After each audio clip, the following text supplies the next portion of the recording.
Okay mga guys, mga kamaster, no? So, ang problema raw dito, itong washing machine na to, itong washing niya, okay naman daw. Okay naman daw siya, pero itong spin dryer niya ay hindi gumagana. Ito. So, ang sabi ng ating customer, itong itong spin dryer niya, umuugong lang. Yun. So, ayun ang problema. So, kaya dinala dito ng ating customer para i-check o gawin. Okay, so titignan natin to kung anong problema nito, no? Ito. Siyempre, mga kamaster, no? Ang una natin titignan yan, kung ang problema ay umuugong daw pagka-switch ng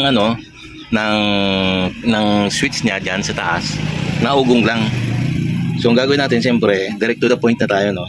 Titignan na natin itong capacitor. Yan, no? So, kung makikita nyo, putol na siya kasi nga chinik ko na.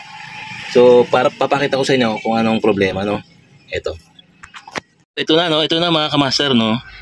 So, ang una natin titignan diyan, kung mga sinabi ng customer umugong dang. Maski ako nakita ko rin, na-check ko rin na pagsaksak ko kanina, umugong lang talaga.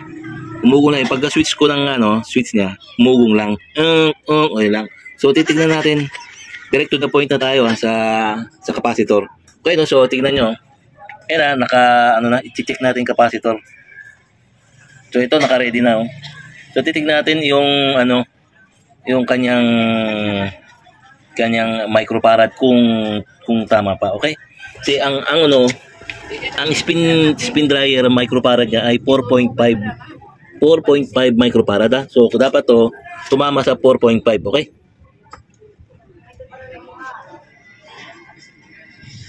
Yun. 4.62. So okay naman to, ha? Yung ganitong mga reading, mga kamaster, no? Okay to. Okay to, 4.65. Kaya pa magpaikot ng mga motor yan, no? Kaya pang paikutin yung motor ng spin dryer. Okay, so okay to. So ito na. Maliwanag na, parang maliwanag na ang suspect natin, no? Ito na yun, no? Yung motor na. Ito, tingnan natin, ha. Yan. Parang ito na. Parang ito na ang problema, no, yung spin dry motor niya, mga kababayan, no, parang ito na ang problema niya. Ito yung spin dry motor, no? Kasi okay naman to. Okay naman yung capacitor niya. So ano pa ba? Wala namang ibang Okay, no? So pero pa natin to, ha? I-check pa rin natin tong mismong yung tatlong wire ng spin dry motor. I-check pa rin natin yan, ha, mga kamaster. Okay, mga kamaster, no? So ito to, no? Pinutol na natin, para sure ball na talagang makikita natin yung detalye ng spin dryer. Ito, makikita nyo. So, putol na siya. Pinutol ko na para sure ball, ha. Then nakakabit na yung isang test prod ng multitester. Ayan. Ginamitan ko na ng analog kasi para sure ball. So ito, titest na natin, ha. I-test na natin siya kung okay yung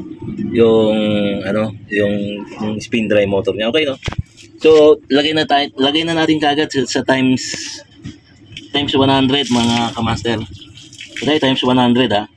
Grounding kaagad tayo. Direct to the point na kaagad tayo, mga kamaster. Ito na, oh. Ito, line, kung makikita nyo, ayan, tester.